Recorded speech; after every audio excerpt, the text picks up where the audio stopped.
Allô? Oui. On jaram, donc jam. Ah, mais fala wadde do direct seeda fi humputugol jaman ko fetti kon lagine fo ko fenande be wadi décret quoi be non dilan.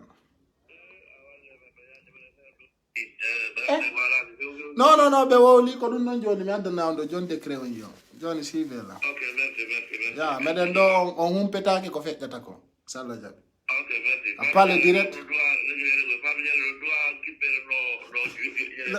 Joni mi do direct mi non dayo. Voilà, il y a des gens qui m'appellent partout. Oui, comme il y a l'année, on condamne, il faut faire un. C'est ça, Païkousare, il est différent. Quand on mignon, Bousfal te compare à des Païngangal. Mais fallait te oukade. Johnny Nondo, donc à RTS direct, on est yad. Eh, Païngal Sare. 1000 partages, s'il vous plaît. Quand on mignon, mais être to compare à Gol, qu'on a betawa wana gotu. Parce que si mi décide mi hunde ko han laba pos en tant que labali mi achata donc do labi pos do ka RTS jama partager vidéo vive colonel Mamadi Doumbouya vive la vérité be no jodi tuno min no hande kadi penale den en tant que mi do woda penale de marsata de kadi har be fuddike ko pay ko sa marsa Doumbouya nange nane penale mabbe de minuma c'est des menteurs be no habbitika ka réseaux sociaux do wona tafi mabbe joni mi holla on taw ka Doumbouya wondo ngino do ka pale jama ka pale ni ko do Doumbouya hodi actuellement c'est ce que son résidence ko do hodi tout est tranquille mais ndare hino dambugal pale vous voyez rien n'est désordre là-bas. Et puis, dans la semaine, j'irai direct jusqu'au palais. Même Alani, on est. Naka birdi. Maintenant, minota dama kapale, open yo ko colonel Jombono de Dela. Ko direct kapale, source claire. Mais ni joma bet tu fais nous gol. Décret on non doit éditer do. Décret yal tout donc RTC. Je demande s'il vous plaît 1000 partages. Fiyo fulbe bengandu ko wala. Minion alpha konde mayadi. Doumbouya nangaka. Ko penali fous be ala noku ko be tipi be hali do minni on ko malégance RPZ kono accide me mene be on be wadde dum minni on piji din deƴay ka réseaux sociaux do mo fena yuda wontado sa wola fenande tay ala preuve amo bay bagas ma jama ndartama marsata ne uta dumo e fenande wala hunde de tawata na gonga do hersinaki ya taji na dedi yimbe fap so nini anim danaki kapa menen mo kondire ame laba post min no wetata CNRD wola lika mi halu no ka min si weti be wolani ndare video ji ni min na birdi min kala ko mi hali andu ko du wonder ton awadale awatum konno way abbe mi holla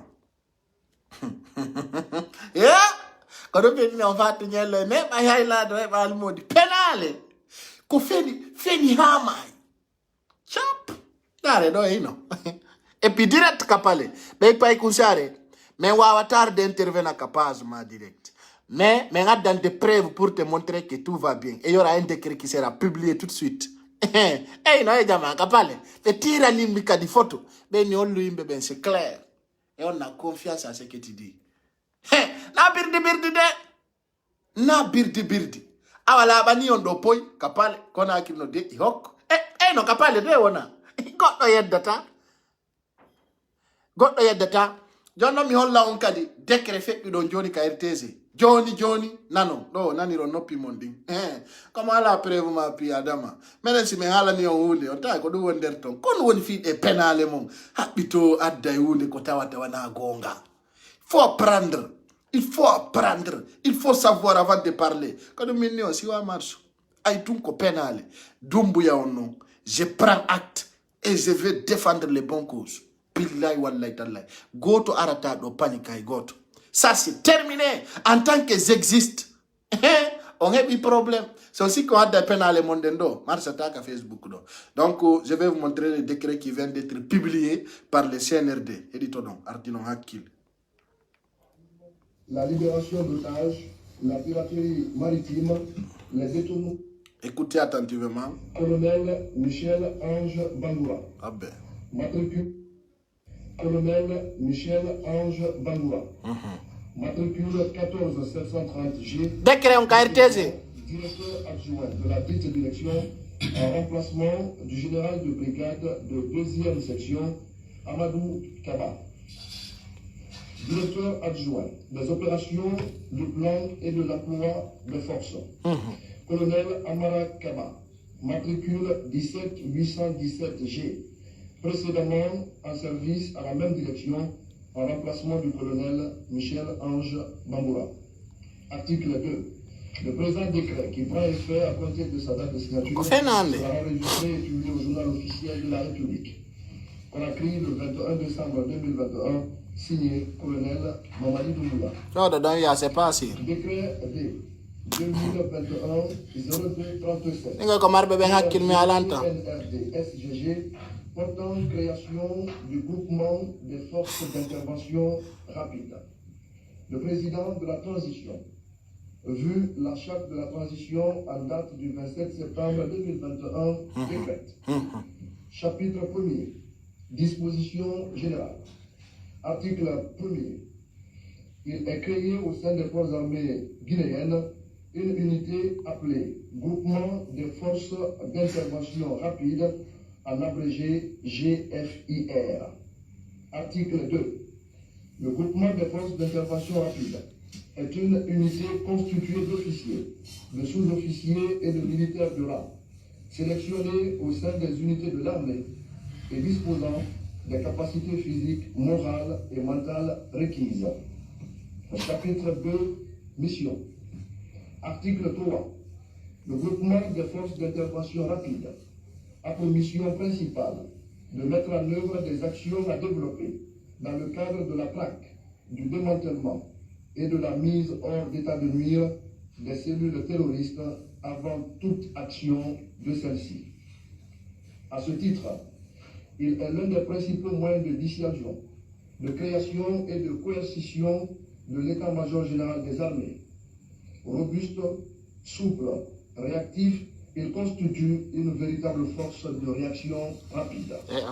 Il intervient également dans les domaines ci-après: la lutte contre le terrorisme, le grand banditisme, la libération d'otages, la piraterie maritime, les détournements d'aéronefs, l'arrestation des personnes dangereuses, la protection et la sécurité des personnes et des sites névralgiques, les renseignements et la recherche par la surveillance, les patrouilles et la collecte d'informations et des preuves. Article 4. Le groupement des forces d'intervention rapide est placé directement sous les ordres du chef d'état-major général des armées et mis en mouvement sur ses instructions. Chapitre 3. Dispositions particulières. Article 5. L'organisation, le fonctionnement, les attributions et le site d'implantation du groupement de forces d'intervention rapide seront définis par un arrêté du ministre délégué à la présidence chargé de la défense nationale. Chapitre 4. Dispositions finales. Article 6. Le présent décret qui prend effet à compter de sa date de signature sera enregistré et publié au journal officiel de la République. Conakry le 21 décembre 2021, colonel Mamadi Doumbouya. 2021-02-38. PRG CNRD SGG. Portant nomination de haut cadre au ministère de l'Environnement et du Développement durable. Le président de la transition, vu la charte de la transition, décrète. Article 1er. Les hauts cadres dont les noms suivent sont nommés à des postes de responsabilité ci-après. Conseiller principal, Dr Seydou Bari Sidibé, matricule 205-459Y, précédemment secrétaire général du ministère de l'Environnement et du Développement durable. Conseiller juridique, M. Cyril Aboli, matricule 212-894J, précédemment chef département normes et réglementation environnementale au Bureau guinéen d'audit et de conformité environnementale au ministère de l'Environnement et du Développement durable. Conseiller en charge de l'environnement, M. Sambakani Dakite, matricule 232 544B, précédemment chef division unité climat à la Direction nationale des pollutions, nuisances et changements climatiques au ministère de l'Environnement et du Développement durable. Conseiller en charge du développement durable, M. Paul Kima Eve Gilamoudi, matricule 252-122G, précédemment chef de la division unité technique, suivi évaluation à l'Office guinéen des parcs et réservoirs. Conseillère en charge des missions, Madame Alimatou Diallo, matricule 247-987F, précédemment chef section valorisation des déchets solides et liquides à la Direction nationale de l'assainissement et cadre de vie. Article 2. Le présent décret qui abroge toutes dispositions antérieures contraires prend effet à compter de sa date de signature et sera enregistré et publié au journal officiel de la République. Conakry le 21 décembre 2021, signé colonel Mamadi Doumbouya. Merci de votre attention. La Baïbourido, Djama. La Baïbourido. Ça va être clair plus qu'ici. Ah, la Banio, nan wondu no winda do Doumbouya, il est dans les mains de Bata.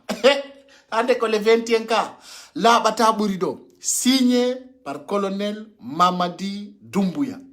Awa, ça soit clair. Ça soit clair. On ne peut pas faire wada malégance. Wada de fausses informations. On a vos comptes. Et ça va se savoir. Ta go to jabu yaugol abuno di pass di wolo be fenande fiyo yimbe ndaru be tungara be anda ko be woni wolude kono wadi simi holli on dundo mi ala non wetata décret wadali. Donc c'est ça qui montre la différence. Déjà haribe addani la atu décret on yaltude mi ala no mini décret sera fait et dernière vidéo mi wadi on do joni. Donc mi holla on kadi il y avait des images même qu'on m'a envoyé direct au palais pour me dire que tout va bien. Donc no hulbini ha on a jet to go fausse information. What I heard lando lady no hulbini. Ha dari wana odo o inni ari hore makonde musi. Tellement que penale de celle-là, penale de celle-là wano ine tedo do hajja isa tubari. Ari hore makonde musi wobe wata nyamugo. Ara partage vidéo on yi kander pale direct. Hatta mi fekkina image ko hay wadu dube Doumbouya photo di ko parce que be autorise Allah. Ma dum hay photo di Doumbouya ni kao jodi do mo wadi dumani la njogitido en direct au palais juste pour me rassurer. Il dit que tout va bien, il y a aucun problème. Hein? Il y a yin koi anda yunde quoi. No yari le de porte occasion quoi. Zéro à la tête. À la objectif à la golle ko waga bon simple ko fiwa yara tuni golle mu. Ara tagina dedi yimbe quoi. Terte ligne, mais ces personnes sont pas matures, sont pas intelligents. Et alta konka di fok be ala renseignement yeso iba ko fenu goltum ko kala ko be yie pas goddo be tefata andu de qui est derrière be jetta be yara be wada putu pacha on goddo ata finir de via et do non c'est quoi de Doumbouya c'est comme ça. Il n'a pas pris le pouvoir au hasard. Il n'a pas pris le pouvoir au hasard. Donc nous sommes là pour vous renseigner 24 heures sur 24. Il n'y aura pas de fausses informations. C'est de la réalité, la paix. Mais à la nonane ka des premières vidéos, mi n'alva konde mayali. Non, c'est quoi les noms qu'on y tout. Mi anda ono comment vous êtes des quantités. Qu'on tampignon. Donc, peut-être demain, on va faire. Non, Taore Mou, c'est Maria Mamamou. C'est comme ça, il me ben kono wai. C'est-à-dire, mais à la pigi Taoji, c'est pas réel quoi en fait. Ah, Ablaï Koula Diallo honorable. Big up à toi. Donc, nous, moi en personne, quand je vous donne des sources, des sources claires, ça me fait honte, ça me fait fier aujourd'hui de voir, même si je viens à 0 heure, tout le monde sont là, parce que ce que je vous donne, vous voyez la réalité de là-dessus. Quand la vidéo, moi yalti nanta on preuve, tan so kupeda, ko penale. Mingala niyo. Hay sa hala inde goddo, yalti sede on ina hino. Kono be halo weto, mina ni kari no wola. Ko fenale tout, birdi. Donc, chers abonnés, chers compatriotes qui me suivent de distance, je compte sur vous. Et je vous rassure, kala kapolo mikwadi, si minadi jungo, andu kolabi yaltai. Wat ata hailer jiduludi. Donc, c'est ça la vérité. Et restez sur cette page, partagez le maximum, abonnez-vous, les meilleurs restent à venir. Kwa Allah wadi goto itata. Donc, nous ne sommes pas des personnes vendues. C'est de la réalité. Hande tawno hande mi yaltano do. Woɓɓe walo dayno e susi. Woɓɓe ay ɗanotanoko. Woɓɓe ñamata. Woɓɓe ɗum waɗana ɓe stress. Aray kala hawruɗo yo vidéo ɗo. Senduto mo andintinna jama on ko ɓe woli ko ñallal ngal fof ko fenande. Senditana naɓana musidɓe ma ka WhatsApp ji ka groupe ji mon. Kala ka anduɗa communication no feƴƴa. Fi humputugol fi la Guinée. Yawting. Donc, pour tout le monde, on reste toujours dans la réalité. En yaltay e tena yeya ko gonga tun luttata ka Facebook do kala jokkudo do fenande on tigi moba ya on tigi yaltay ka Facebook do harana goddo radima hakkunde Allah marsata ɓeno jooɗi Doumbouya ɓe nangimo ya quelque chose vol va décoller ñe ɗum moƴƴa jonno men puusiɗo ha décret waɗi ka RTG ɗo laaɓi poy ka donc décret waɗowo no ganki e janggo no ande men poussé à décret wadi. Donc ça montre la sincérité, ça montre que Alpha Condé no wayi nawnude ɗum nous sommes d'accord kono maayi min yon ko fenande onno ɓe yartata ɗo aya quelque chose là-dessus jooɗe de ɗum sikki ko laamu Alpha ni le pays contrôlé, le pays est contrôlé hakkude en e Allah ay dari yimɓe ɓen ND3 tum ɓe ara ɓe fena ɓe heɓa base ɗon lanni a fenay ɗo tu yimɓe ɓen doge ça la réalité. Donc comme mari comme yandintinna on goto ma yaade. Donc ça fait des choses très importantes. Moi quand même mes informations que je vous donne ça reste des numéros. On no be yelade mayde Doumbouya walla e Doumbouya nangue ko demo gozi yagal to on don hollude sina dum ka Doumbouya sorti on don duano wonde matière. Misi mi hande surtout pour le foot no mi janno Doumbouya ko boni hare la ngandi man naturellement hakkille ma de jodaki. Yeah.